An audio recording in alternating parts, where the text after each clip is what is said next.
what is being ignored by the media, but will be studied by historians. I certainly think that smartphone use will be one of those. There was that 5 deathbed regrets of the dying. I wish I'd kept in touch with my friends. I wish I hadn't worked so much. I wish I'd allowed myself to be happy. I wish I'd lived the life I wanted and not the life that other people had for me, blah, blah. Yeah.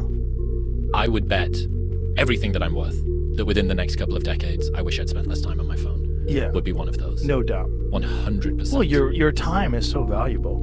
And how do you have 5 extra hours a day? Well, look at your screen time. It'll say 5 hours. We were talking about this before we got started, that you have the same number of hours that somebody did 100 years ago. Mm-hmm. But the average amount of time that Americans spend on screens is 8 hours at the moment. The average time that they... 8? 8. On screens, all screens.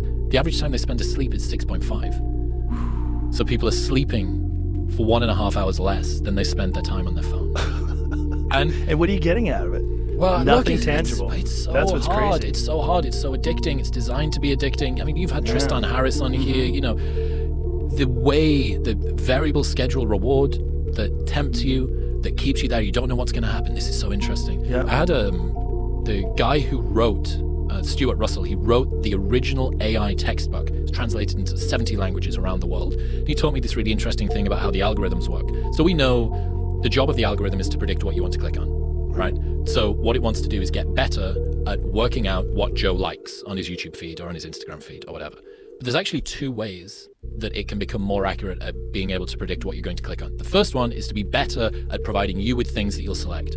The second one is nudging your preferences so that you are more easy to predict. Because if you just give something the optimizing function of cause Joe to click on a thing and stick about what, like, click through and watch time, if you get it to do that, it'll just find any route. It's not bounded by, and you must make sure that it's his existing preferences. You can't change his preferences.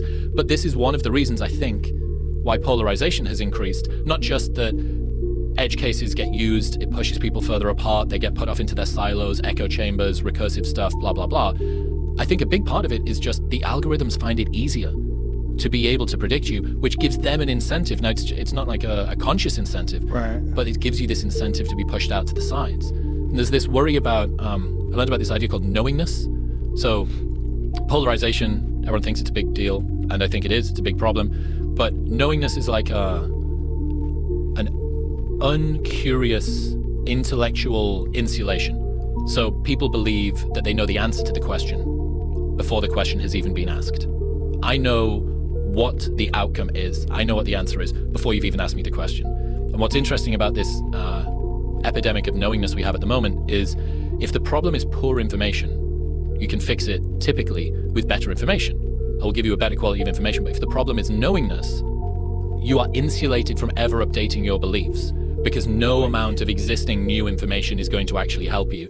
There's this really cool quote that said, most people think that they are thinking when all they are doing is rearranging their prejudices.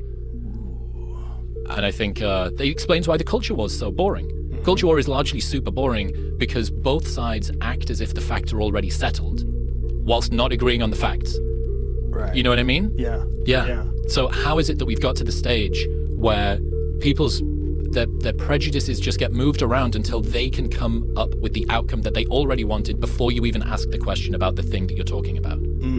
That's the situation we end up with, and I think it explains why the culture wars feel so samey and nothing really ever seems to move. Like, it's not moved forward. It goes at such a snail's pace. The news is operating at light speed, and the way that we move forward with our conceptual understanding of the world is moving forward at a snail's pace. Well, how are these two things happening together? Well, it's technological advance, right? Technological advance is so much greater and faster than biological advance.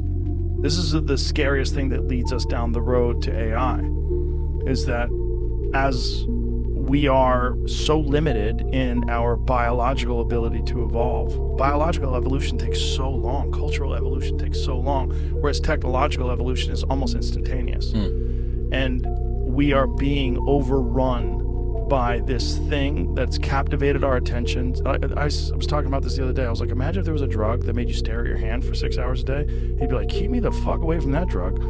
But that's what your phone's doing. Mostly you're getting nothing. Occasionally you get a funny meme. You know, if I looked at the amount of time that I spend online on a given day, and how much of it is really fascinating to me. Well, every now and then you get a story like that story about the whole universe might be inside of a black hole, and then I'm on a rabbit the pyramids, hole. so there's this interesting insight about that. There's a few things you'll get, but I kind of feel like you will get those if you're offline, just by other people being online. They'll send it to you. Like you're almost better off. You don't need to be the one doing the first pass scouring. Exactly. Your resources are better utilized by not doing that.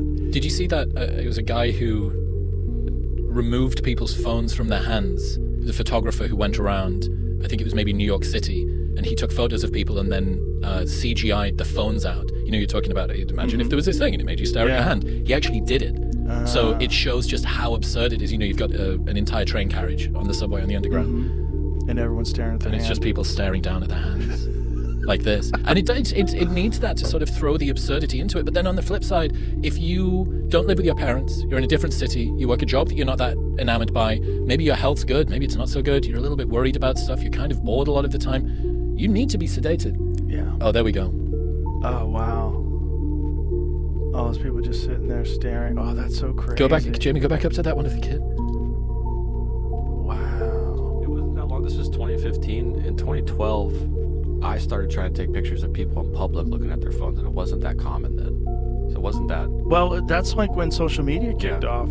In the beginning, no one was on it. You'd see it. It's like most people weren't even on Twitter. They're like, why would I be on that?